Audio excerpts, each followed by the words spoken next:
मेरे शरीर को इस भूमि की धूल में मिल जाने दो और मेरे देशवासियों को मेरी पीठ पर चल जाने दो। आज़ादी की राह की सभी छेदें मेरे खून और हड्डी से भर जाए और जब मेरी प्रजा स्वतंत्रता के लिए जाग उठे तब मेरा जीवन बलिदान हो जाए। आप सभी को मेरा धन्यवाद। मैं मोहम्मद फरहान अंसारी, कक्षा 11वीं का छात्र, आप सभी के समक्ष एक महान व्यक्ति गोपबंधु दास के बारे में कुछ कहने के लिए प्रस्तुत हुआ हूँ।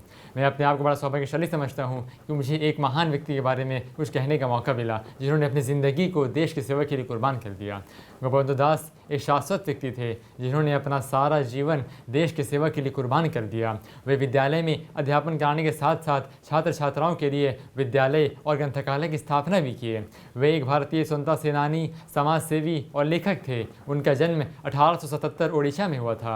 उन्होंने एक शिक्षावाद के रूप में अपना कार्य शुरू किया। उन्होंने अपना सारा जीवन विद्यार्थी और लोगों के उत्थान के लिए कुर्बान कर दिया। उनकी ज़िंदगी का मकसद ही समान और संविधान की मान्यता और सामाजिक सुधार करना था। वह एक भारतीय स्वतंत्रता सेनानी, समाज सेवी, लेखक और ग्रंथकार थे। उन्होंने भारतीय स्वतंत्रता संग्राम के दौरान कई बार अपनी महत्वपूर्ण भूमिका निभाई और देश के गरीबों और पीड़ित लोगों की मदद के लिए खूब प्रयास किए। उन्होंने जीवन की उस अवधि में गरीबी के आसार को समझा और देश के गरीब और पीड़ित लोगों की मदद के लिए खूब प्रयास किए। गोपबंधु दास ओडिशा राष्ट्र चेतना के अग्रदूत थे। उन्होंने कई मरतबा असहयोग आंदोलन के दौरान अपनी महत्वपूर्ण भूमिका निभाई और कई मरतबा जेल की यात्राएं भी की। एक मरतबा उन्होंने ओडिशा में असहयोग आंदोलन की अगुवाई की जिसकी वजह से उन्हें 2 वर्ष की जेल भी हो गई।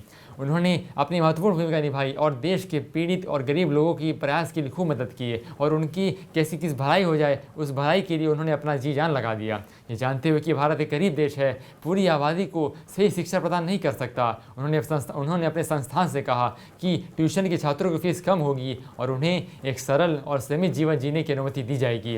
गोपबंधु दास का जीवन सांस्कृतिक न्याय और सामाजिक विचार का मिसाल बन चुका है। उनकी कुर्बानियाँ आने वाली पीढ़ियों को प्रेरित करता रहा है जिसकी वजह से आज वो एक सामाजिक और बौद्धिक विरासत के प्रतीक बन चुके हैं। इसी के साथ मैं उनके लिए 2 पंक्तियाँ कहना चाहूँगा। इस देश के लिए शहीद होना कबूल था तुझे, इस देश के लिए शहीद होना कबूल था तुझे, क्योंकि अखंड भारत बनाने का जुनून था तुझे। धन्यवाद।